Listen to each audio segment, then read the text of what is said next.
Derek Wheatley, and welcome to episode 169 of the weekly Wheatley podcast. Thank you very much for joining us wherever you're doing so. A big thanks to Bernie Woods, who came on last week. A creative, mindful practitioner for kids, talked about being a teacher and bringing that kind of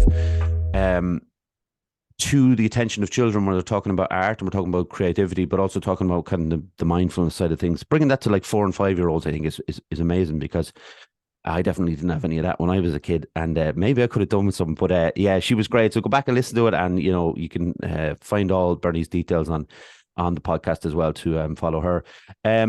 Also, if you want to check out another podcast, there's one called Lucky Works Co podcast. That's a bit of cross promotion there.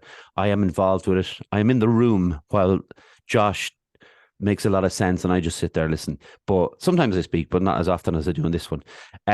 Yeah, so check that out. It's on all the podcast platforms anyway.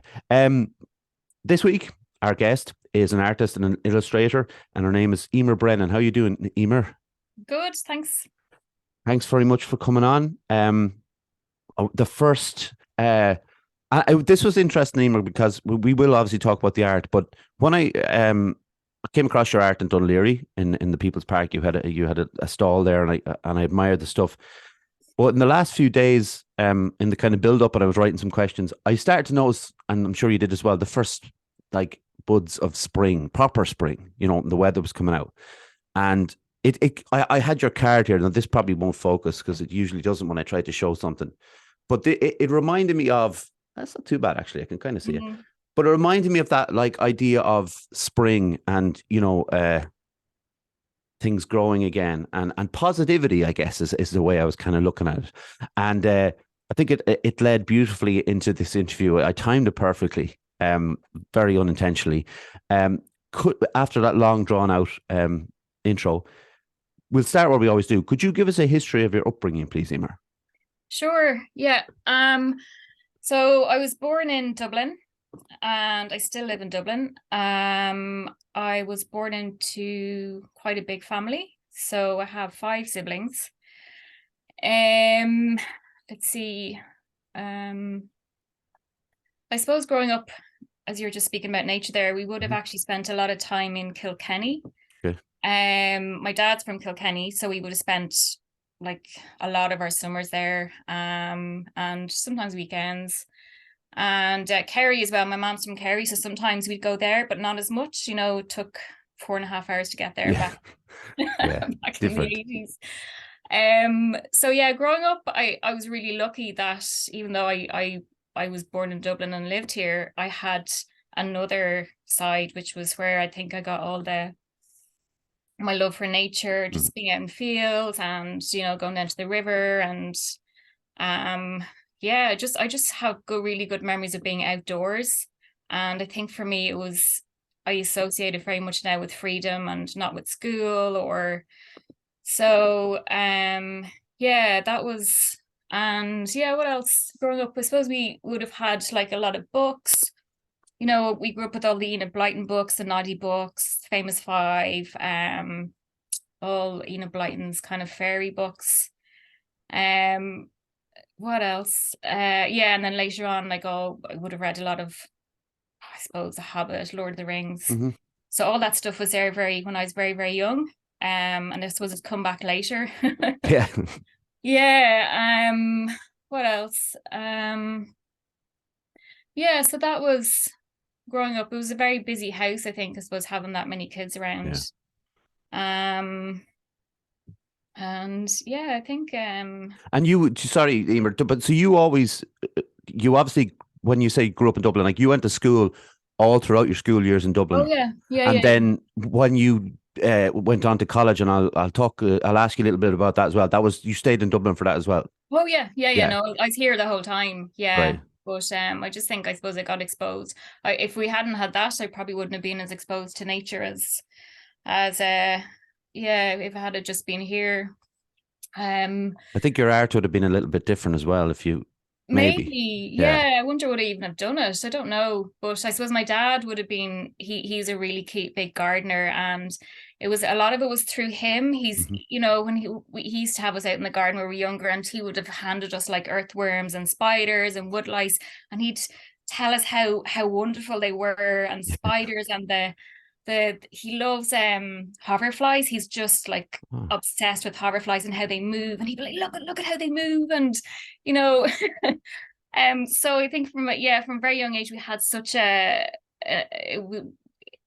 had so much awe for nature, and yeah. he passed that on to us, but it was always the little creatures like the snails, and so we kind of were never afraid of them, or never, creepy crawlies as they'd be called.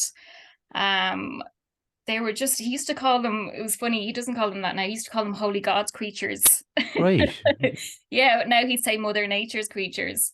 But so they were really held like almost in reverence, that this amazing creation and nature. And yeah, so well, maybe if I hadn't gone to Kilkenny, even just in the back garden, you don't have to, go outside of Dublin to find nature. Yeah, So I think like that kind of enthusiasm that your dad had yeah, is bound to kind of rub off. That kind of any because you see it through parents more, I guess, but you also see it through friends with as you're growing up, maybe music. Someone will say like, "You got to listen to this song; it's unbelievable," and sometimes they're a letdown. But most of the time, you feed off what they're yeah, putting out there. And I think if your dad is so enthusiastic into these smaller animals, which people probably don't appreciate as much, yeah. it kind of rubs off on you. Yeah, yeah. So it was really yeah, and there used to be like loads of nature books at home, and all those little for my birthday I often used to ask for, it's really nerdy. I used to ask for like nature history, ID books. Oh yeah, yeah. And yeah, and then I loved feeding the birds. So I used to feed the birds when I was younger, and I had binoculars. I used to watch them in the garden, and I used to identify them, like the males and females. This is like when I was, I don't know, about 8 or 9. And Wow. I didn't really think, yeah, I was just interested in it. And then we lived near Bull Island as well, so we used to go down there with my dad and watch bird watch as well. Nice. And yeah. I kind of my dad is big into bird watching, like he loves Oh, kind right. of, yeah, he loves the kind of the watching the activity of the different birds, like throwing out a bit of food or whatever, and then Yeah. seeing the different ways that like the small ones will wait till the big ones get out of there, and then there's Mm, that kind of yeah. thing. And I don't think I appreciated it that much. But again, it's that idea when somebody starts to talk to you about stuff in a way that they find exciting. It just one of those things will rub off on you, and you start to maybe start to notice those animals that we don't, dogs, and we see dogs all the time, but it's just that idea Yeah. of we don't pay attention to birds. And like I had this thing there, well, it was a couple of years ago, and I was cycling home one day, and I thought to myself, like, how mad is it? Like, it's not really mad, but like, it just seems mad that all these animals are just over our heads, every day, and we never bat an eyelid to them unless we see something like mad happening, like with a bird or something. But I think it's weird that I suppose it's just the fact that we're all just get used to the thing, and then blah blah blah. But I had this moment of clarity cycling home on a bike one day, and I thought it's pretty mad that all these birds are just knocking around overhead, and we just pay no attention to them. Yeah, and I think you can if you want to. Yeah, You can just, it's like you said, it's just someone drawing your attention to it, and then you doing it, or whoever. Just when I'm out, I'm always kind of just watching and looking, and I think it, in a way, it distracts me from my own mind as well. hmm, And I suppose when you're focused on something right in front of you, and yeah, it's like it's all there. You can just choose to yeah. watch it or not, and it definitely makes me feel better anyway. There was a When I notice these things. Yeah, there was a bizarre moment actually about maybe 10 seconds before I came up to your stall. I saw your stall, and there was a young lady walking along with a parrot, just like, Oh, I saw her. did you Yeah, see her? I did. Um, Yeah, how could you not see her? well, do you know what? Like, because you heard and obviously there's loads of birds knocking around because there's food at the stalls and that. But there was this weird like noise that I hadn't heard before, or maybe maybe I heard it a long time. And I was kind of looking, going like, that's a very odd sound. Like, and I was thinking, was it coming through a speaker? What was it? And then this gap in the crowd appeared, and I just saw this young lady with a massive parrot, and like, was she just taking it for a walk? I didn't really. I should have asked her really. Yeah, it was because we were all going. It was. I had no idea they were so big. It was Yeah, huge, it was wasn't it? huge. Yeah, yeah, yeah. Yeah, it was kind of strange. I was like, oh yeah, but Each to yeah, their own. Yeah. But Yeah. it was one of those moments where I was like, I wouldn't see that in that loan. Like, that's when we have to kind of travel to go and see a parrot. But listen, Emer, so another question we always ask as well is, when did you first become aware of mental health? So probably I'd say when I was maybe around 19. Hmm. I actually studied science before I did art. I did a degree in zoology, and I yeah, I think around that time I was finding it really difficult in college. I think that the course, no, I really loved the course, but it was very, very intense. I think when I look back now, I kind of understand why I was struggling so much, because I'm doing something completely different. I'm doing what I feel like is right for me to do. But so yeah, it was around that time I think I started learning about, that language. That's a lot more, we use a lot more of it today, which is brilliant. Yeah. And but yeah, it would have been around then, around 19. And it's interesting what you were saying when you were introducing your last week's, or you were talking about your last week's guest. I must listen to that Hmm. podcast. When you're saying about children and helping them, like we didn't have that growing up. No. And I was just thinking, wow, the difference that would have made. Yeah. Like when you look after children when they're young and provide those supports and help them understand, wow, this is why this happens, that's gonna have a knock-on effect in the future and Yeah. affects so much. We talked Yeah, about that skill development that we didn't have as kids, and that kind of yeah, um this I say this all the time, but the answers to these questions have been so far wide and ranging. But I think if you were to, like, if I was to kind of go back and listen, I think from like 15 to 20 years of age seems to be around the time where people, if it's happened to them, it tends to be anxiety and stuff. But we didn't have any, mechanisms in place to kind of deal with it. So it's like we didn't even know what it was. mm, So it's, yeah, and then you can't, if you don't know what it is and you don't have any skills, you certainly don't want to talk to your friends about it, because then you're like the odd one out then, and like, oh, there's something odd. And that's what it would have been. So yeah, I think it's brilliant. It was the first time I kind of heard of, that kind of creative mindfulness for kids of that age, being that young, 4 and 5. And I think, like, hopefully we were chatting about that too, about it getting spread around to, widespread around the country, getting it to all the schools, because it should be in all the schools. yeah, yeah. But I wanted to ask, because I knew you did like you had got a BA in zoology. That's right, isn't it? So when you did that, and it takes 4 years. Mm, So then why, like, and I know this is what you want to do, but then you went and got a BA in fine art printmaking, and that was another 4 years on top of that. yeah. But that was your passion, I guess. Well, I didn't really draw, like I didn't do art as a child. Oh. Yeah, it's really strange how it happened. I didn't do art in school. We had to do it up to junior cert, didn't do it for my leaving cert. But I think I was probably always doing, but there was no emphasis on art at all. Hmm. My younger sister would have, I was second in the family, so I think we would have been there was a lot more emphasis on doing academic subjects. But then, as you go down the line of families, the pressure can Yeah. get less and less. So my younger sister, she's really creative, and she did art classes and all that, but I missed that. But what happened was, but what's interesting? Because I was thinking about it when you sent me the questions. I was like, I was doing stuff when I was in college doing zoology. I was doing stuff like pottery, and I was Right. always really interested in photography.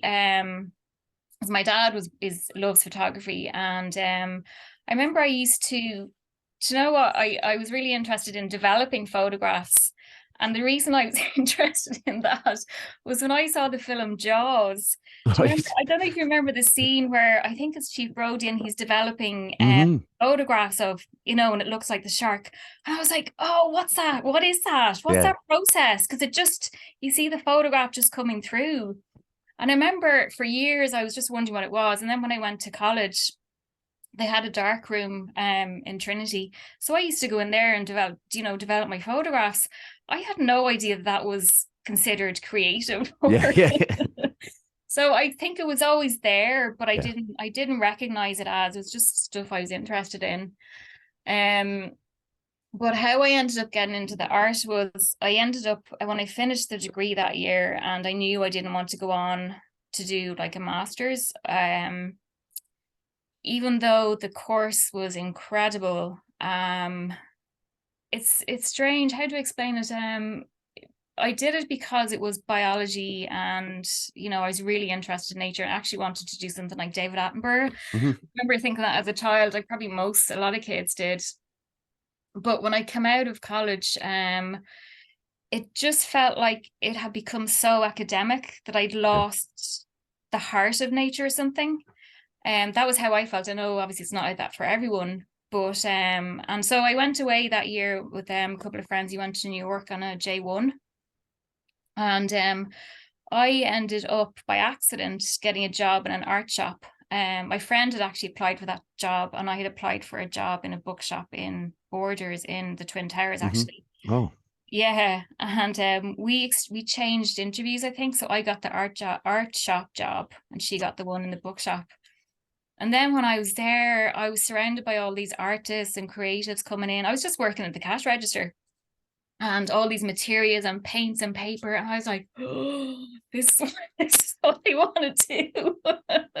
What a weird the fact that the interviews were switched. It's such a weird thing to happen, to you to find Yeah. out that way.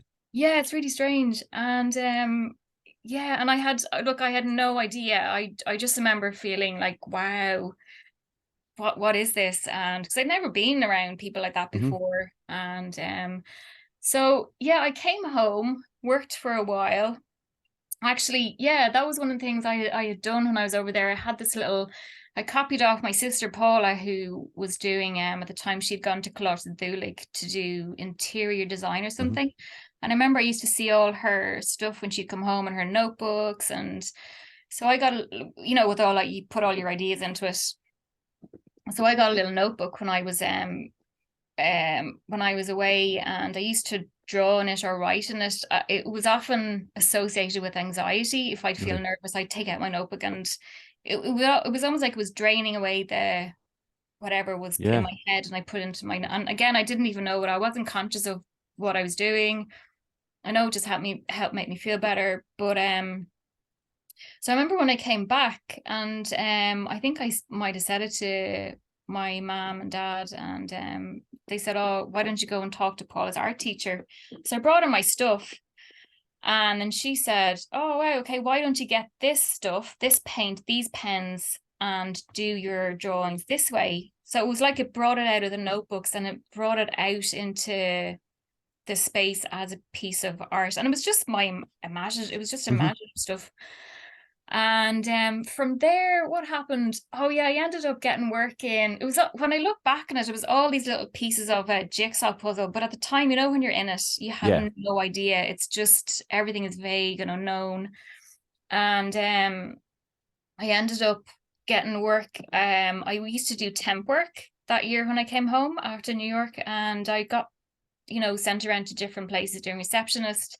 And I ended up working in the FOSS courses, the FOSS places. And on one of the FOSS places, one of the receptionists on the desk and me said, "Oh, there's this art and murals course. If you're interested in art, you should do it." So I ended up doing that. And I ended up also going to art classes with my sister's teacher as well. And again, when I was doing the art and murals course, again, I just met all these people and all these creators, and it was just a whole other world that I felt um this makes more sense to me. It's more loose and free, and whereas the other world, the academic world, I felt kind of crushed by it. So then when I was there with the art teacher and the art classes I was doing, she started talking about going to college. Hmm. And so I did a portfolio. I applied for Ballyfermot to do Right. do you know that they do a portfolio course there? Yeah. It's a brilliant college. So I went there, I think. So I finished my degree 1999. Then I think it was the following year I got into Ballyfermot. I think that was 2000. So I went there in September 2000. and then did a portfolio course there to get into art college. Right. So yeah, I got into art college then and started there in September 2001. But yeah, it was very when I look back at it, it's kind of a blur, Mm. and I'm like, how did I even, I don't know. It's kind of weird, but I know it's yeah, I definitely did the right thing. Oh But yeah. strange journey. Yeah. Yeah. But Yeah. and then like because it's even after talking to you for a few minutes now, and I was going to ask you about kind of your style or like how you got to what you do, you know. But like when you talk about nature, that obviously makes a lot of sense from just from the outsiders looking in. But even things like Enid Blyton, Lord of the Rings, Mm, that kind of um like folklore. You mentioned folklore on your website, which I know yeah. is like, was that always a big thing when you were a kid growing up? No, but you Right. know it was, and again I was thinking about it, was Dad used to take us a lot to places like Newgrange and Mm. Tara, and again I had no idea what they were, but I think all that stuff goes in, doesn't it? Yeah. And I remember one of the subjects I did like in school was Irish, and I loved we had to translate. I don't know what you did for your leaving, so we had to translate Turia the year my dog's grown ya. I Um don't even know what I did from when I was there. I didn't even know what I was doing, to be honest. Especially with Irish, and I hold my hands up. I've talked about this in the podcast. I don't even know 10 words of Irish, and I'm ashamed of it, to be honest with you. yeah, But regardless of that, yeah. But so yeah, I think the folklore thing, I think that's very connected to all that fantasy, reading yeah, fantasy books, all that kind of stuff. Because you know, I would have grown up reading then about warriors and you know, um, all that kind of stuff and magic, and hmm, they're very close. But I remember doing that translation in Irish, and that was so off the wall, but I loved it. And yeah, so I think I just was always interested in it. And the other thing, the one time that I heard pagan being mentioned in our house was um from my mom, because when I got christened, I was christened in Kilkenny, and I remember she said that when the priest was christening me, he wasn't impressed that I was called Eimear, that I hadn't been given a Christian name because my name was a pagan name, and I was always, wow, what is this pagan stuff, you know? yeah. How come I have a pagan name? But it's So it all goes in, doesn't it?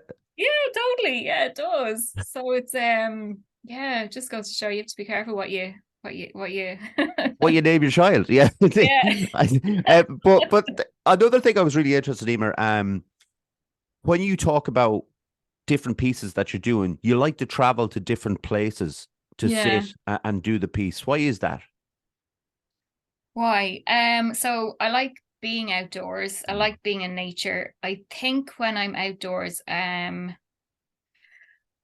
why do I travel around? I think it's to go somewhere different, because every time I go somewhere new, I feel like I'm gonna find something different. Mm. I think maybe if I was sitting in the same space all the time doing work, maybe I wouldn't be as inspired. So like Yeah. basically, and it's also interesting, and you learn things. You see new images, you see new colors, you see new smell, or you're exposed to new smells. It's a different landscape, and you might get lost. I always get lost, or even on the journey, like you're Mm. looking for somewhere. You know those brown signs that never point in the right Yeah. direction.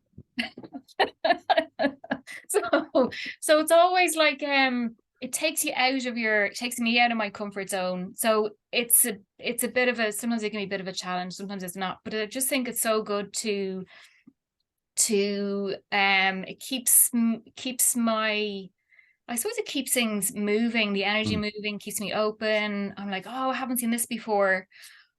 You're gonna, I'm gonna be exposed to new experiences, maybe new people. Yeah, and it does, because I actually, my last drawing I was meant to do it, I was only um I discovered the little cafe. I don't know if you know Farmley well in the Phoenix Park, do No, you? no. Yeah, I don't know well at all, but I went there with a friend for a coffee one day, and it was owned, I think the cafe used to be the boathouse that belonged to the Guinness family. Right. And there's a beautiful kind of big pond or a lake in front of it. And I thought, oh, well, I'll just go there and see what it's like. And it didn't work out in the end, but I discovered there was a lovely sculpture piece by, I don't know, do you know the gardener Mary Reynolds? It sounds from, yeah. Yeah, she used to do the I think the super garden thing on Okay, right. That yeah. could be it, actually. Yeah. Yeah, so I mean, I discovered one of her sculptures there, which is called, oh, it was Foundation Stone, and it was like what it was. So when you walk into the space, and again, I didn't even know it was there. It was just a big open green space, and all of a sudden, there's all these kind of ripples in the ground, but they're circles. Yeah. And in the center, there's this big kind of a stone, like a cauldron, and then all around the circles, so it's kind of like, yeah, there was all these different stones, and I walked into it. I wasn't sure if you're supposed to or not, but it was like you could feel the ripples in the Yeah. ground. And I was like, what is this? And then I stepped back from it afterwards, and I was like, oh my God, it's the planets. It was the sun, Oh, and it was the marking out of all the planets and where planet Earth was, and I was like, oh, this is so it was like a reflection of the cosmos yeah, on yeah. the land. And I was like, I wouldn't have found that now if I hadn't Yeah. gone there. So I think you always discover something new, and yeah, so I think that's why. And also, I have a list of so many places I want to go to see, Mm. because I'd often go to, sometimes I like going to heritage sites, like standing stones, stone circles. So it's a good way for me to see stuff that maybe I would just not bother to go and see them. So Yeah. That makes sense. And that's another thing when you talk about that piece, the planets and stuff. How does other art forms kind of seep into your work then? Because I know you mentioned films again on your website. I was looking at it, and you mentioned films, and whenever someone mentions films, I have to bring it up. But it's kind of that thing of like, yeah, how does that work for you? Like the inspirations and the influences of other art forms. Um, so I suppose people ask me that, and I think my answer is always, it's always actually nature. Yeah, It's always nature. Yeah, I don't look at other artists really. I mean, I probably should. There are artists that I like, and often it's people who I meet at the market on Sundays who tell me, "Oh, you look at this person or look at that person." I'm not really, I suppose, because I didn't do art history in school yeah, either. Had to do it in when I was in college, but it was interesting. But I'm not brilliant at that, and I wish I was better. But my go-to is always nature. yeah, So, and I mean, you can just get lost in looking at a tiny little thing, yeah. tiny flower there. So and then film, I think I put that in because I just love watching films. But Yeah. for me, in film, you just get absorbed into it. Mm. And I know what happens sometimes when I watch films, and sometimes I forget to listen to the dialogue. I'm watching all the stuff going on in the Yeah. background. So, sometimes you have to watch a film a couple of times then. And but yeah, I mean, I'm sure film seeps in certain ways. It depends on the type of film. Often Of course. Yeah. like animation, for example. I mean, like some of those can be, wow, amazing, and just colors and how things are laid out. It all goes in, doesn't it? It Everything is. goes It in. does. Yeah, and that's what the funny thing about it. And when I used to write, it's interesting you talk about going to different places and stuff, which is something that I struggle with sometimes due to anxiety. So I found when I was writing a lot of short stories, but this was a few years ago, and I think the reason I stopped doing it was because I was stuck in a room or a house, and the influences I think you have to go places, and it doesn't have to be like, obviously you're doing it for one reason, someone else will do it for a completely different reason, but it's the hearing a certain snippet of a conversation or seeing something that's like really beautiful, like you were saying about the planets, and even those kind of things are influential, even if you don't really remember it. Kind of, you might remember it subconsciously, but it's not in the front of your brain. And films were another thing for me where I was almost like, I have to watch them a couple of times as well for those reasons, that maybe I will get drawn in with the dialogue and forget what's going on around it. But they do, and you try not to allow them to influence your work too much, because obviously you don't want to rip off the artist. And and that's another thing I want to talk about actually as I go along. I don't want to forget this piece because it's important enough to me that when I saw your work, it wasn't like something that I had seen before. Um, Now, I didn't study art history at school either, and I am catching up, I think, now, and I'm starting to admire the people that I dismissed maybe 20 years ago as like, like something like Rothko or Pollock, where it's just like large, paint brushes or flicking the paint at the canvas. And I thought to myself, like, well, a child could do that, but it's not exactly, it doesn't exactly work that way. So when I was looking at your art, it's the fine details of it is what kind of gets me, because I would imagine, and this is from someone who's never really drawn anything, I imagine these pieces that you do, they take a little bit of time and they're a lot of concentration. Are you able to, when you go to those places and you're, sketching out your ideas, does it have to be silence? Can there be traffic? Can you listen to music, or does it have to be you and that piece of art, just the two of you? Yeah. So yeah, no, it's just me and nature and Mm-hmm. drawing. That's it. And I always try to go somewhere where there won't be disturbance, where somebody won't be walking behind me, or preferably there won't be anyone. Mm-hmm. I go into my own little bubble. Um, yeah, and I mean, I literally just sit down. A lot of the time, sometimes I like going to somewhere where I'll have to walk for half an hour. Yeah. 'Cause then you kind of get in tune with what's around.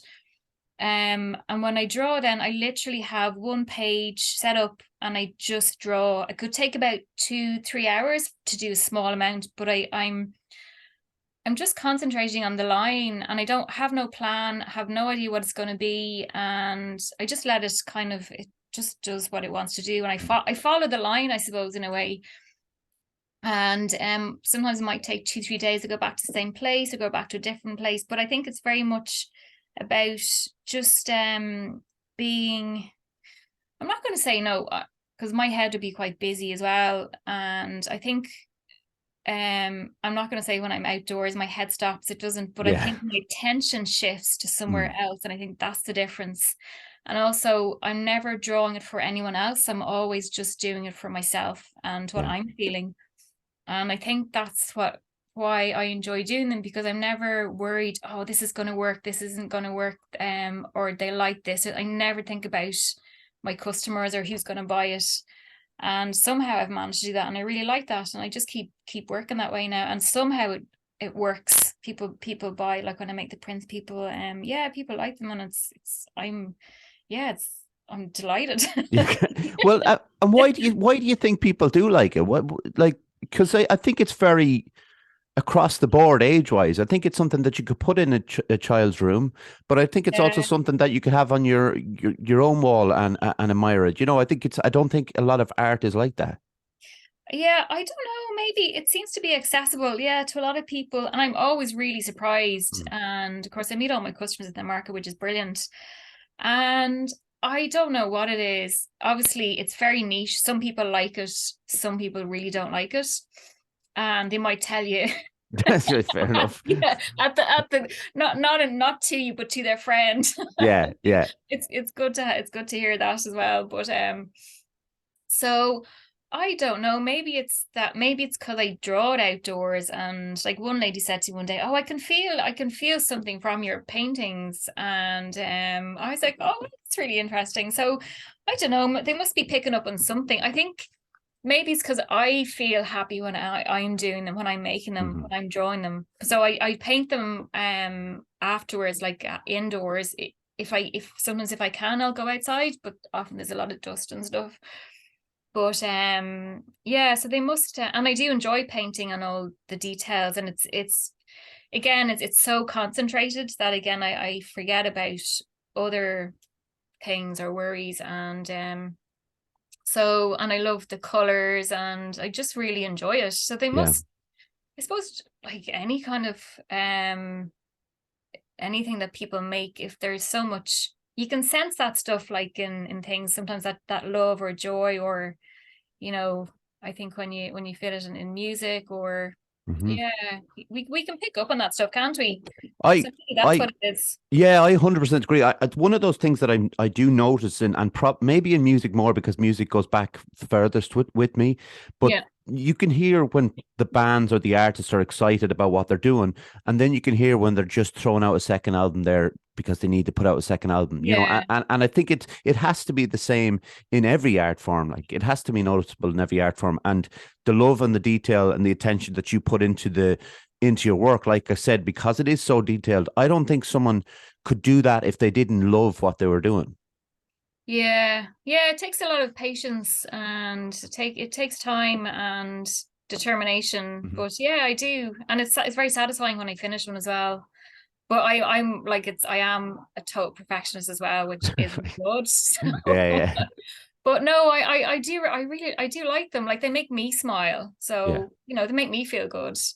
And yeah, so it works. And that must be a lot of, like you mentioned already, that must be very rewarding and heartwarming that you do have the stall. So it's, you do have a connection with your customers. Yeah, I love, like, I only started doing Dunleary, I think was it maybe a year and a half ago. Before I was in a place called Cows Lane in town, and I was there for 10 years on a Saturday. But yeah, I don't know how else I would have met my customers. Mhm. And the thing is, we have such great chats about, so like you said, about folklore, story, where places I can go, where they've gone, and we just have these really interesting conversations that I probably wouldn't get anywhere else. And I'm meeting people from all over the world as Mm. well. Yeah. Yeah, it's brilliant. And yeah, so it's good. Somehow it just works the way I have it set up. I never intended it to be this way. I never knew how it was going to work out. And right now, this is how it's worked out. So yeah. That was when I was, I'd been to Dunleary a number of times, but I'd never been down that far. Yeah. And my mom had said to me, go down to the People's Park. And for some reason didn't say where's the People's Park. So it was kind of follow the tents kind of a thing. So not the tents, but you know what I mean? And Yeah.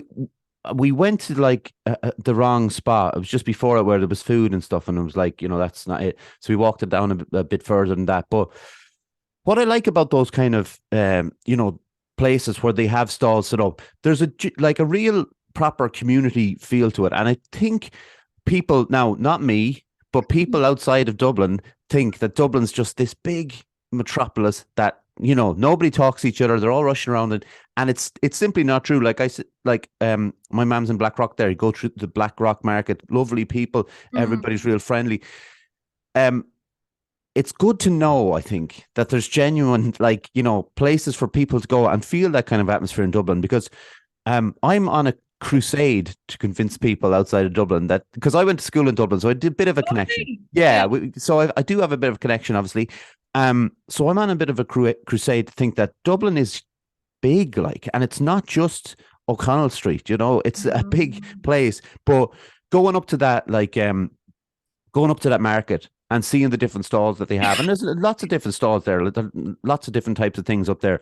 And, you know, I don't feel comfortable in a lot of places, but there's something quite nice about it. And I do like the fact that like there's genuine people there, be it the people that are, have stalls and people that are walking around and there's a kind of community.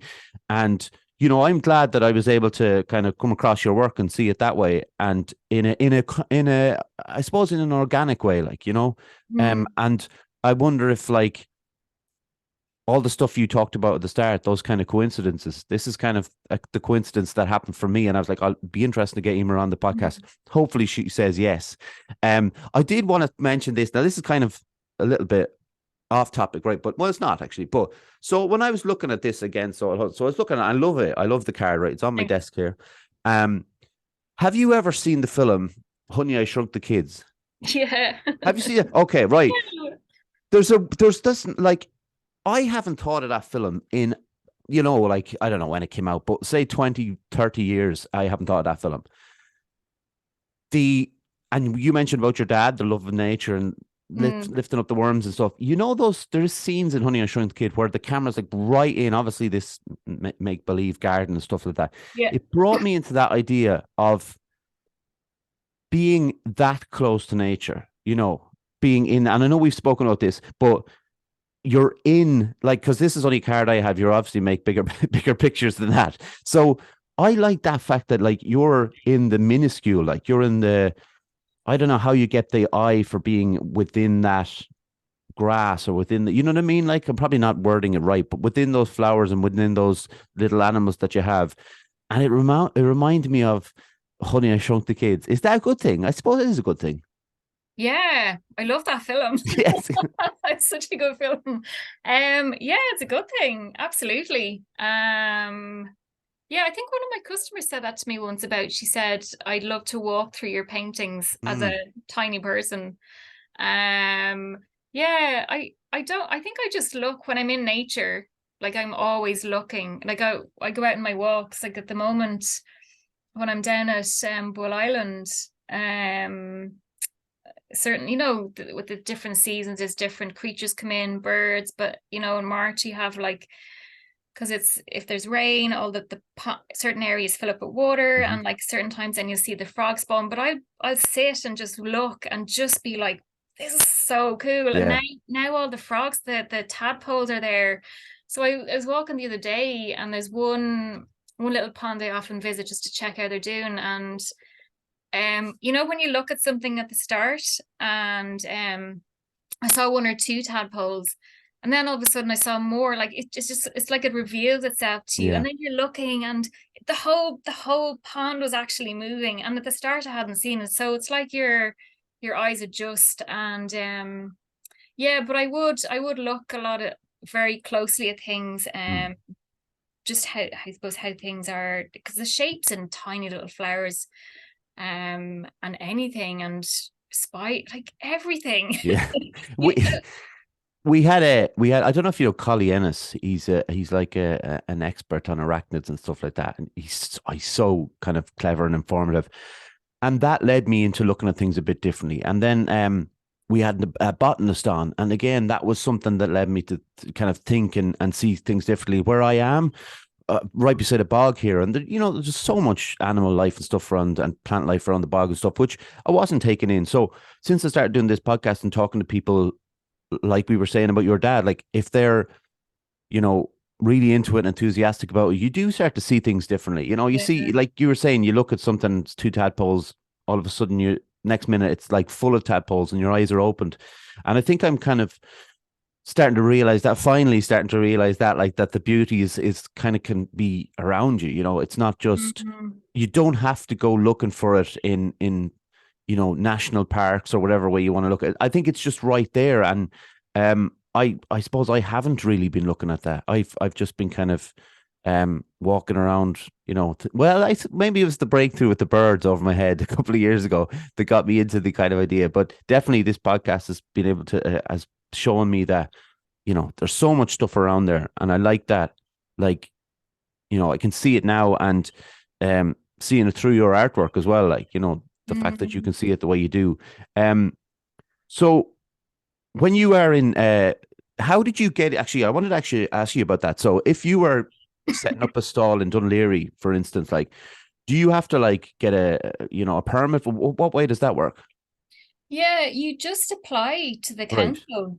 It's really simple, and that's what I did. I mean, I remember 10 or 12 years ago when I tried to get in, I couldn't get in because it was full, and then that's why I went to Cows Lane. And yeah, so that's all you do, and then you Yeah. have to provide your own. You bring everything, gazebo, tables, everything. So it's all on you then, and yeah, you just get your license, and that's it. It's very That's straightforward. yeah, that's not too bad. Yeah. And tell us a bit then about, like, how does someone get confident enough in their work to say, I'm going to sell it now? Um, I Wow. That's a very broad question. But I apologize. No, it's fine. I think I just I wasn't when I started, but I just did it. I actually started in St. Anne's Park, which is near me as well, and I did that was 2009. Did that for a year, and it didn't really work because it was so local. And then yeah, started again in 2012 in the city centre, and I think I was always mortified. Yeah, Because you're okay. standing right behind it, and like Yeah. it's like people come up and they say things and they don't realize that you're that you can hear. Well, no, I don't know. Maybe they realize that you can hear Yeah. what they say, what they think, and sometimes it's good, sometimes it's not good. But um, God, do you know? I don't know if because there'd be times I would have done other craft shows and maybe I wouldn't have felt so confident. Maybe there would have been other people around and like, oh my God, their stuff is amazing. Mine is Yeah. rubbish. So I think I'm always working on that, and it always comes back to me going, this is what I do, this is me. And it's really kind of accepting that, because I can still get a bit like wobbly about it and be Mm. like, oh, I'm only doing this, I should be doing that, and I'm not as good as. And I mean, it doesn't really get you anywhere though, does it? It definitely doesn't. And like, I know it's easy to say you just have to put yourself out there, because that's a kind of a kind of an almost like a flippant remark. But when it really comes down to it, and you want to do something in the arts, and you've got something there, I think you kind of do have to maybe just, whether it's confidence issues or whatever it might be. Look, if you put it out there and it doesn't sell, it doesn't sell. But like, if you put it out there, and I know it's not all about money and selling stuff as well, but there's a reward to putting all the hard work in, and there probably should be a reward. So it is kind of just that, look, I'm going to put it out there, see what happens, fingers crossed, hope for the best. And sometimes it works, sometimes it doesn't. But like, it's all about like being there. Actually, yours are first for sale on your website. Yeah, yeah. What's your website? Oh, it's eimearbrennan.com. Simple as that. I like it. We always ask Eimear as well, what do you like to do in your spare time? It's loads of stuff. Well, walking Yes. is part of. Do you know what? All the stuff I do in my spare time is kind of linked into Yeah. my work. So I love going out walking. Swimming actually. I used to, before COVID, I would have done swimming just in a swimming pool. But then when COVID hit, actually it was only last year. I wasn't really into all the sea swimming thing, but I Yeah. do it now. Right. And only because I got a proper, because I get really cold. I kind of got a suit that covers my arms. And so I love swimming, and I like things that obviously make me feel good. Yeah. And I love like reading, like folklore, folk tales, mythology, anything fantasy, films. Of Yeah, don't know course. where I'd be without them. What's your Uh, favorite? Here's another broad one. What's your favorite film? are you able to answer that question? Yeah, 12 Angry Men. Really? I say it every time. Yeah. Oh, I love that film. Oh God, I love Oh it. my Yeah. God, that's amazing. Yeah. I saw that years ago by accident. And yeah, wow, that's Yeah. yeah. It's I incredible. I can't anytime people ask me, I say, "Oh, I'd have to make a list. I'd have Yeah. to do categories Yes. by year." So I don't know. There's so many, and No, so I yeah. won't put.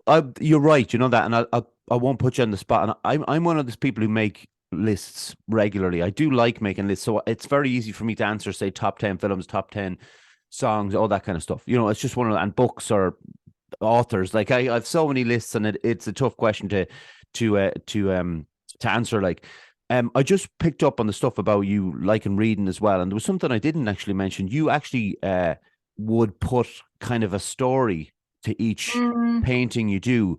What's the reason behind that? uh, I I'm not sure, but actually, it's probably one of the things why people are drawn in as well. A lot of people I find connect to that as well. I think maybe my interest in I love storytelling as well. Like not doing it, but going to storytelling, and I think that's in Ireland. That's a Yeah. real. Well, I think it is. Um. Yeah. Is it also the fact that this is the way I kind of like to see something like that. Obviously, the the piece of work in itself is your own. If you buy it off you, that's your own. But there's something even more personalized about it, I suppose. The fact that you've got not just the piece of work on the wall, but you've got a story behind it, and I think it makes a great companion to the piece.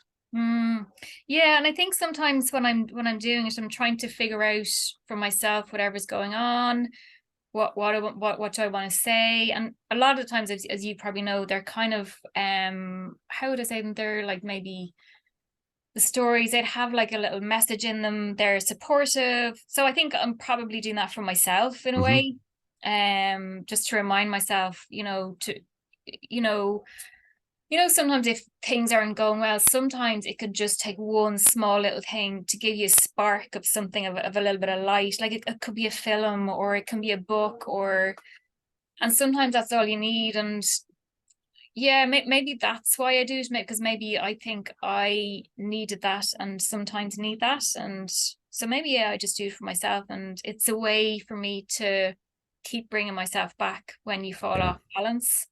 And sometimes, yeah, just the words can help, because it's, I suppose, if you just had the image, you can read them in so many ways, or they feel different to different people. But yeah, I just really like having and yeah, just my interest in story as well. And yeah, I love reading books where, do you ever read a book where you're reading and you forget you're reading because you're so immersed in the world?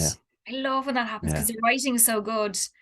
And like, that's wow. So But that's yeah. what I imagine that all artists feel like when they're creating something, that because it goes back to mindfulness as well, but it's about the idea of losing yourself in that artwork, and like whether you're writing the book or reading the book, or painting or looking at the painting, that's to me what art is kind of about, with the idea, losing yourself in that piece of work, and that's why you love it. And then there's other things that you can't connect with, and that's why you don't love it. It's just, I do think I find that in your work, and I think I find that in something like 12 Angry Men. Even like, you just forget what's going on around you because that film is so perfect on that level.